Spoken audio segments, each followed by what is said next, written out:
जय सिया राम मित्रों। प्रश्नोत्तरी कार्यक्रम में आज का प्रश्न लिया है हमारे एक मित्र, जिन्होंने अपना नाम तो नहीं बताया है, पर वो अमर शहीद भगत सिंह जी के बड़े फैन हैं। इनको इस बात का बड़ा कष्ट है कि कुछ आर्य समाजी, रामपालिये और पाखंडियों के द्वारा भगवान श्री कृष्ण जी, भगवान श्री राम जी के बारे में तरह तरह की झूठी बातें कही जाती हैं।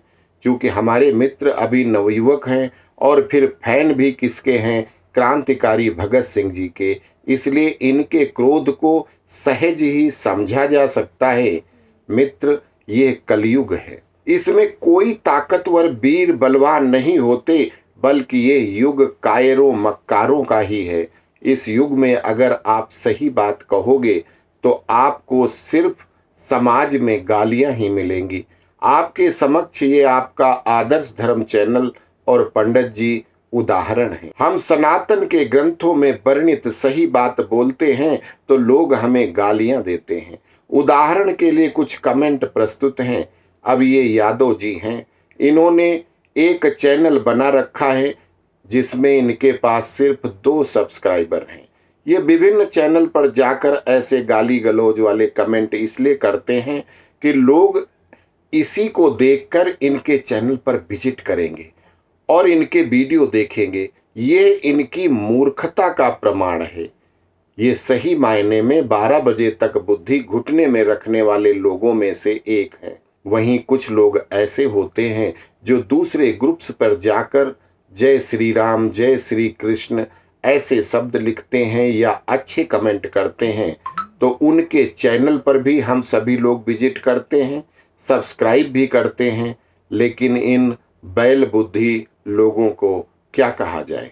लोगों का स्वभाव होता है कि वो आपसे आगे निकलना चाहते हैं, खुद को आपसे ऊंचा और श्रेष्ठ बताने की कोशिश करते हैं, लेकिन जब आपके सामने खड़े होते हैं तो खुद को ऊंट पहाड़ के नीचे पाते हैं। आपकी लाइन के बराबर उनकी लाइन नहीं हो पाती तो वो दूसरा रास्ता चुनते हैं, और वो है आपकी लाइन को मिटाकर छोटा करके आपकी लाइन को पार करना चाहते हैं। सनातन धर्म एक हिमालय रूपी पहाड़ की तरह है और बाकी के संप्रदाय उसके सामने कोई ऊंट, कोई भैंस, कोई चींटी है। जब तक उन्होंने पहाड़ देखा नहीं तब तक वो सबसे ऊंचे ऊंट थे, मेरे से ऊंचा कोई नहीं। लेकिन जब पहाड़ के पास वो ऊंट पहुंचता है तो सोचता है कि अरे मैं तो एक मामूली ऊंट हूं, जबकि वो ऊंचा पहाड़। हमारे जैसे अनगिनत ऊंट एक दूसरे के ऊपर खड़े कर दो, फिर भी इसके आकार तक पहुंचना असंभव है। अतः वो लोग आपके पहाड़ की चोटियों को गिराना शुरू कर देते हैं ताकि आप थोड़े छोटे हो जाएं और छोटे हो जाएं। लेकिन उनके लिए परेशानी क्या थी कि उनकी टक्कर किसी यहूदी इब्राहिमी संप्रदाय से नहीं, बल्कि लोगों की नस नस में समाया कण कण में बसा सनातन धर्म से टक्कर थी। विधर्मी किसी से कुछ पूछते थे तो वो गांव का कोई भी व्यक्ति होता था, हर गांव में हमारे गुरुकुल होते थे, वो जा करके गुरुकुल में किसी आचार्य से बात करता था और उसकी बात का मुंह तोड़ जवाब दे देता था, जिससे न तो इस्लाम और न ईसाई कोई भी सामने टिक नहीं पाते थे। इसको थोड़ा ऐसे समझने की जरूरत है। इब्राहिमी में जो पैगंबर इब्राहिम ने बताया उतना ही उनका धर्म है। यहूदियों में उनके पैगंबर मूसा ने जो बताया, कुछ उन्होंने पुराने इब्राहिम वाले पार्ट से लिया और उतना ही उनका धर्म है। इसके बाद आए ईसा, और ईसा जो हुए तो उन्होंने इब्राहिम और मूसा के सारे अंश उठाए और फिर अपनी जो सोच है उसमें डालकर उनका ग्रंथ बन गया। जो उन्होंने लिखवाया बाद में अन्य लोगों ने लिखा। इसके बाद 1400 साल पहले पैगंबर मोहम्मद हुए, जिनके फॉलोअर्स वो पैगंबर की बताई बातों को फॉलो करते हैं। 4 किताबें तोरा, जमूर, इंजील और कुरान है। इसमें पहले वाली किताब की सारी बातें दूसरी में, और दूसरी में जो हुआ वो दूसरी और पहली का मिला के तीसरी में, और उन तीनों के किताबों का चौथी में आया। और उसके बाद जो उनके पैगंबर हुए उन्होंने अपनी तरफ से अपनी आयतें जोड़ी, और इस तरह से ये चारों संप्रदायों की ये धार्मिक पुस्तकें बनी। अब प्रश्न ये है कि जब ये चारों सूफी संप्रदाय एक ही रास्ते हैं, फिर आपस में इनमें मारकाट क्यों होती है? इसका कारण है कि सबने त्रेता काल के अंतिम चरण में हुए शिव भक्त एवं शुक्राचार्य के शिष्य आदम और उनकी पत्नी हव्वा को ये सभी अपना सबसे पुराना पूर्वज मानते हैं। इसके बाद इब्राहिम को भी ये अपना पैगंबर मानते हैं। इब्राहिमी इसके आगे किसी को नहीं मानते।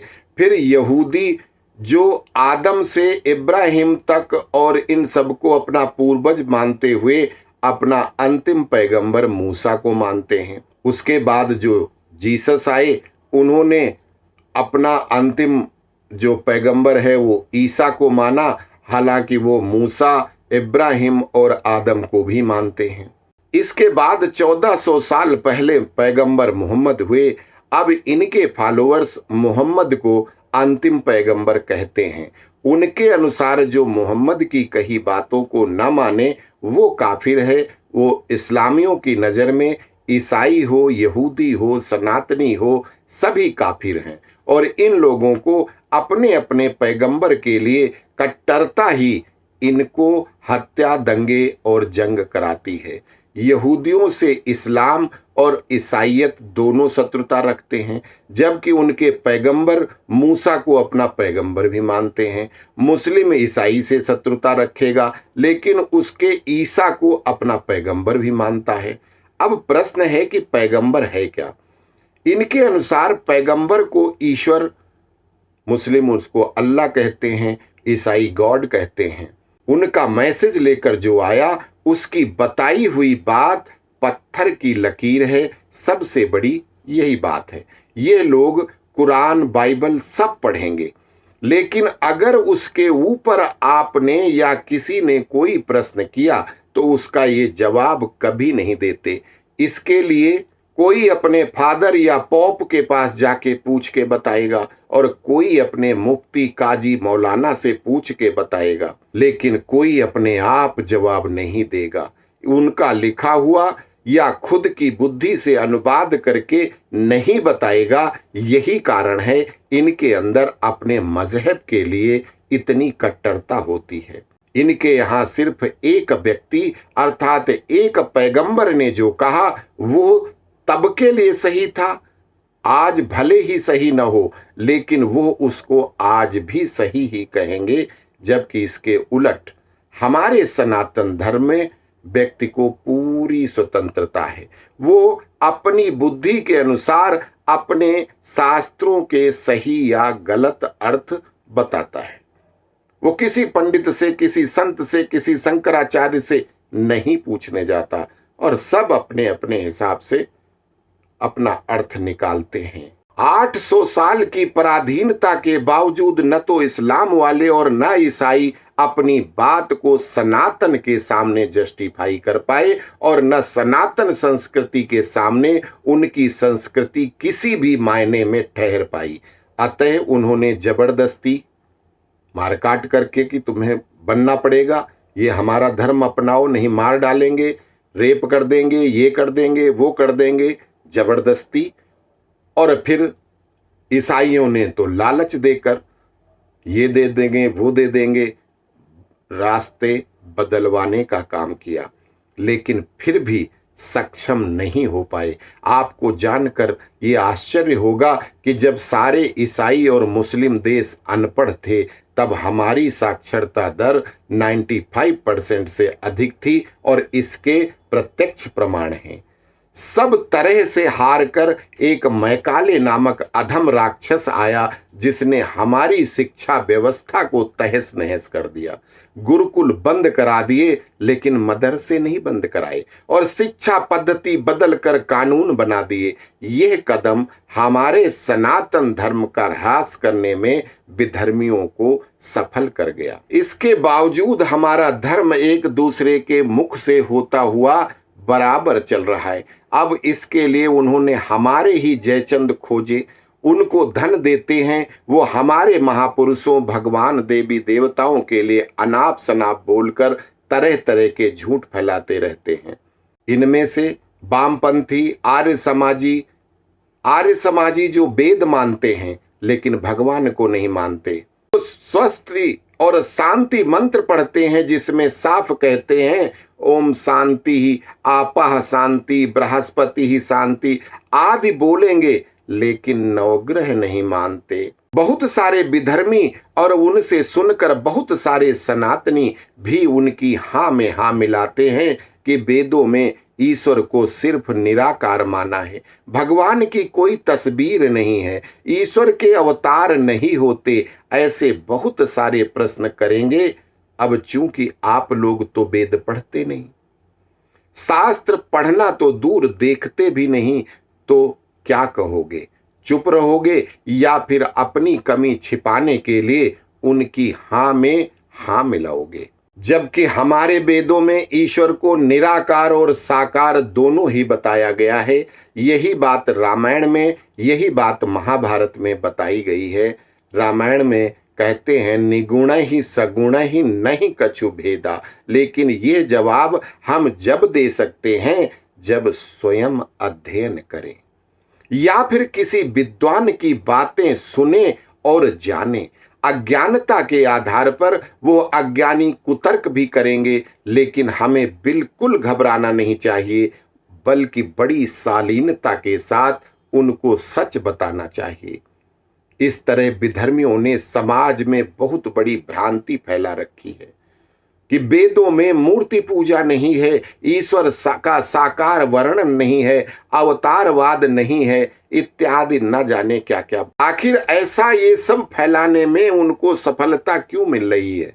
क्योंकि हम अज्ञानी हो गए, हम पढ़ने नहीं जाते, पढ़ते नहीं, पढ़ाते हैं।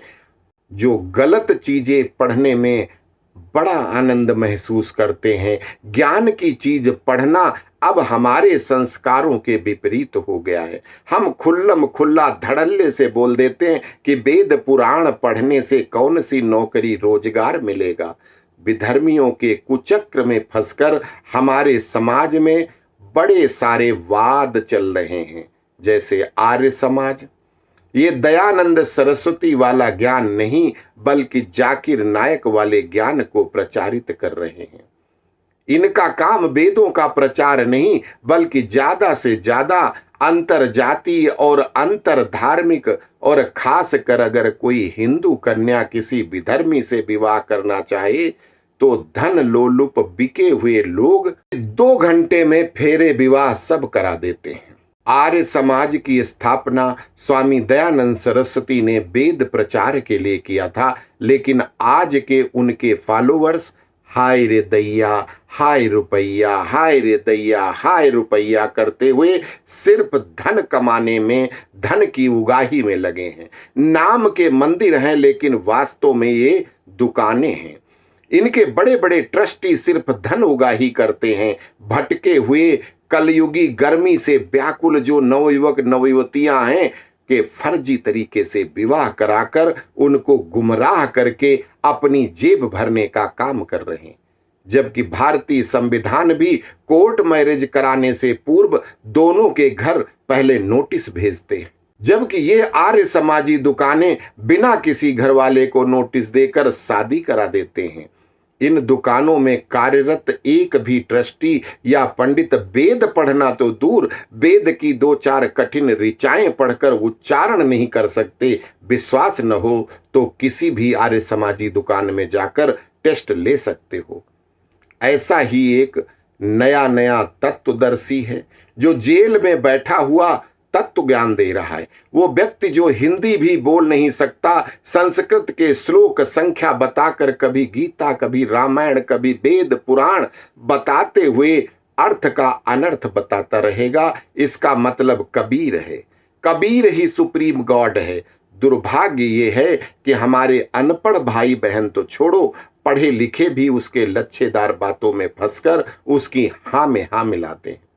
जबकि संसार जानता है कबीर परमात्मा राम के नाम का जाप करते हुए जीवन यापन करते रहे। वो खुद को हरि यानी भगवान की दुल्हन कहकर अपने आप को पत्नी और भगवान को पति मानकर आराधना करते थे। इसके कई प्रमाण इसी चैनल पर दे चुका हूं। विधर्मियों के फंड से इसने हमारी गीता और अन्य शास्त्रों के श्लोकों में फेरबदल कर ज्ञान गंगा आदि नाम से लोगों को बरगलाने वाली किताबें ये मुफ्त में बांट रहा है। अब जरा सोचो कि जेल में बंद है, इतनी किताबें मुफ्त बांटने में इसके पास धन कहां से आता है? सोचने की बात है। ऐसे बहुत सारे पाखंडी भरे पड़े हैं। कोई लहसुन प्याज का राक्षस के मुंह से गिरा अमृत कहता है, लाखों फॉलोवर्स हैं उसके। कोई राक्षस का मल कहता है, कोई कुत्ते का अंडकोश बताता है, कोई कुत्ते का नाखून बताता है। ऐसे लोगों को बेवकूफ बनाने का काम कर रहे हैं। इनसे पूछो कि कहाँ लिखा है तो इनके मुंह पर 12 बज जाते हैं। ऐसे पाखंडियों के लिए बाबा तुलसीदास जी ने 500 साल पहले ही लिख दिया था। क्या लिखते हैं कि बरन धर्म नहीं आश्रमचारी, श्रुति विरोधरत सब नर नारी, दुज श्रुति बेचक भूप प्रजासन, नहीं को मान निगम अनुशासन, मार्ग सोई जा कहूँ जोई भावा, और पंडित सोई जो गाल बजावा, मिथ्यारंभ दंभ रत जोई, ता कहूँ संत कहीं सब कोई, सोई सयान जो पर धनहारी, और जो कर दंभ सो बड़याचारी, और जो कहा झूठ मसखरी जाना, कलयुग सोई गुणवंत बखाना, निराचार जो श्रुति पथ त्यागी, कलयुग सोई ज्ञानी सो विरागी, और जाके नख अरु जटा विशाला, सो प्रसिद्धि तापस कलिकाला, अशुभ भेष भूषण धरे, भक्षा भक्ष जो खाई, तेई जोगी तेई सिद्धि नर, पूजिते कलयुग माही, जे अपकारी चारि तिन कर गौरव मान्य, तेई मन क्रम बचन लबार, और तेई वक्ता कलिकाल महु। अर्थात कोई वर्ण आश्रम वाला हो, सभी नर नारी वेद के विरुद्ध कार्य करेंगे। ब्राह्मण वेद को बेचने वाला होगा, धन मिले कुछ भी बेच दो। विद्या वेद सब कुछ धन के आगे शून्य होगा। राजा तो प्रजा में से ही होगा। अब देखो 500 साल पहले तुलसीदास जी को ये पता था कि तब प्रजातंत्र होगा। वो कह रहे हैं कि राजा तो प्रजा में से ही होगा, अर्थात प्रजा जैसा ही होगा, जिसके कारण कोई नियम अनुशासन नहीं मानेगा। प्रत्येक व्यक्ति का धर्म कर्म वही होगा जो उसके मन की इच्छा में होगा। जो मर्जी है वही वो करेगा। और पंडित विद्वान वही कहा जाएगा जो ज्यादा गाल बजाएगा। जितना और अच्छे से झूठ फेंकेगा वही विद्वान है। जो सबसे बड़ा झूठा मस्खरीबाज होगा, कलयुग में वो सबसे बड़ा गुणी ज्ञानी और वैरागी कहा जाएगा। शायद तुलसी बाबा पहले से जानते थे कि ऐसे ऐसे झूठे शास्त्री बहुत झूठ और मस्खरी वाले आगे विद्वान होंगे। आप लोग खुद देखिए कैसे चौपाई सटीक बैठती हैं। कलयुग में जो सनातनी संस्कार आचार विचार से शून्य होगा, वेद के बारे में काला अक्षर भैंस बराबर होगा, वो बड़ा ज्ञानवान होगा, वो बड़ा ज्ञानी विज्ञानी माना जाएगा। उदाहरण के लिए जेल में बैठे ठग बाबाओं के चेलों से पूछो तो उन्हें ही ज्ञानी बैरागी बताएंगे। जिस व्यक्ति के जितने बड़े नाखून और बाल जटाएं बड़ी लंबी होंगी तो लोग कहेंगे कि बहुत बड़ा संत है, बहुत बड़ा तपस्वी है, क्योंकि उसकी जटाएं, अरे आपने देखा नहीं, उसकी जटाएं तो इतनी बड़ी हैं कि 2 आदमियों के बराबर की लंबाई है उनकी जटाओं की। इसलिए वो पता नहीं कितने 400 साल पुराना साधु होगा। उसकी जटाओं से, उसके नाखून से, उसके रंग ढंग को देख करके उसको कहेंगे बहुत बड़ा संत है। तरह तरह के अशुभ वेशभूषा में रहने वाले, खाने योग्य न खाने योग्य भक्षा भक्ष खाने वाले, ऐसे दुष्टों को ही कलयुग में सिद्ध पुरुष तत्वदर्शी संत कहा जाता है। शायद जेल में बैठे सारे ठग बाबा या बहुत सारे ठग बाबा जो जेल से बाहर हैं, या पाखंडी समाज में जो झूठ फैला रहे हैं, उनके बारे में विस्तार से श्री रामचरितमानस में तुलसी बाबा 500 साल पहले लिख के गए हैं। अब इन बाबाओं की चर्चा बंद करते हुए मुख्य विषय पर आते हैं कि वेदों में, पुराणों में, सभी शास्त्रों में निराकार और साकार दोनों ईश्वरों की चर्चा की गई है। रामायण में लिखते हैं कि बिनु पद चलहि सुनहि बिनु काना, कर बिनु कर्म करई विधि नाना, आनन रहित सकल रस भोगी, बिनु बाणी बकता बड़ जोगी। तुलसीदास जी ने निराकार ब्रह्म की उपासना बताई है, ऐसा नहीं। और दूसरी तरफ वो साकार राम जी की पूजा भी बताते हैं और कहते हैं कि अगुण और सगुण में कोई फर्क नहीं है। आप सगुण में राम जी की पूजा करो या निराकार ब्रह्म राम की पूजा करो, आप एक ही राम की पूजा कर रहे हो।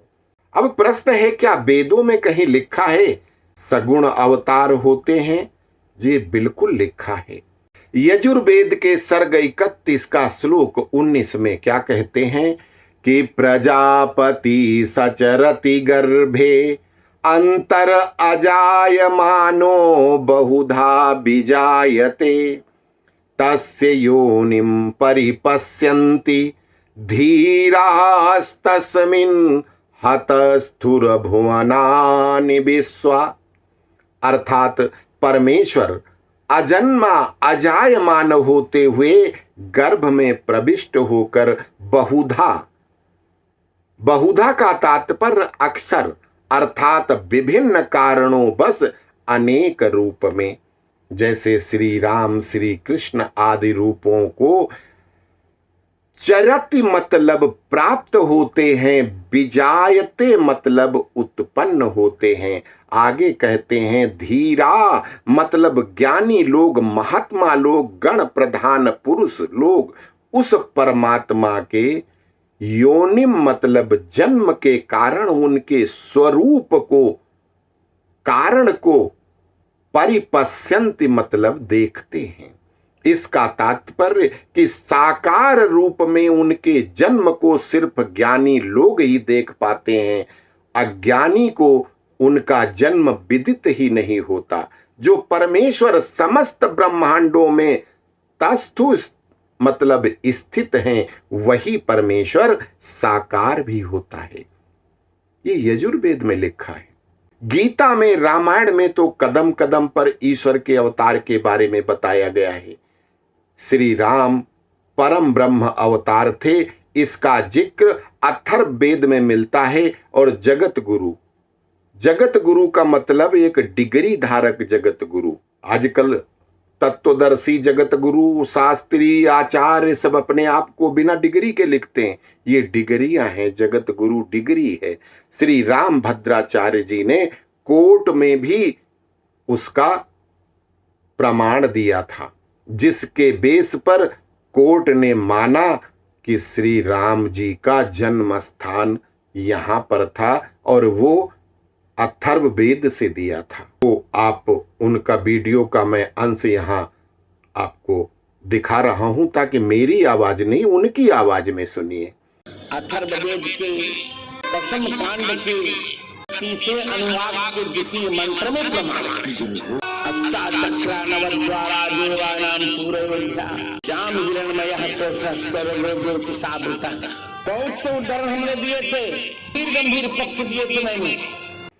स्कंद पुराण, विष्णु पुराण, शिव पुराण आदि में तो बार बार वर्णन है ईश्वर निराकार है, लेकिन धर्म की पुनर्स्थापना के लिए, दुष्ट शक्तियों के नाश के लिए साकार रूप में भी आता है। विष्णु पुराण में आता है, सा ईश्वरो व्यष्टि समष्टि रूपो व्यक्त स्वरूपो अप्रकट स्वरूपः सर्वेश्वरः सर्वद्रक सर्वबिच समस्त शक्ति परमेश्वराख्या। यह ईश्वर ही समष्टि और व्यष्टि रूप में है। वे ही व्यक्त और अव्यक्त हैं, वे ही सबके स्वामी हैं, साक्षी हैं और सब कुछ जानने वाले हैं। उन्हीं सर्वशक्तिमान को परमेश्वर कहते हैं। आशा करता हूं कि आप सबको आज का व्याख्यान अच्छा लगेगा। जो इन ढोंगी पाखंडियों के फॉलोअर्स हैं वो तो सच बर्दाश्त नहीं कर पाएंगे और निश्चित रूप से मुझे गाली देंगे, नाराज होंगे। अतः हम उन सभी के साथ आप सभी के कल्याण की ईश्वर से शुभकामना करते हैं। अस्तु। जय सिया राम।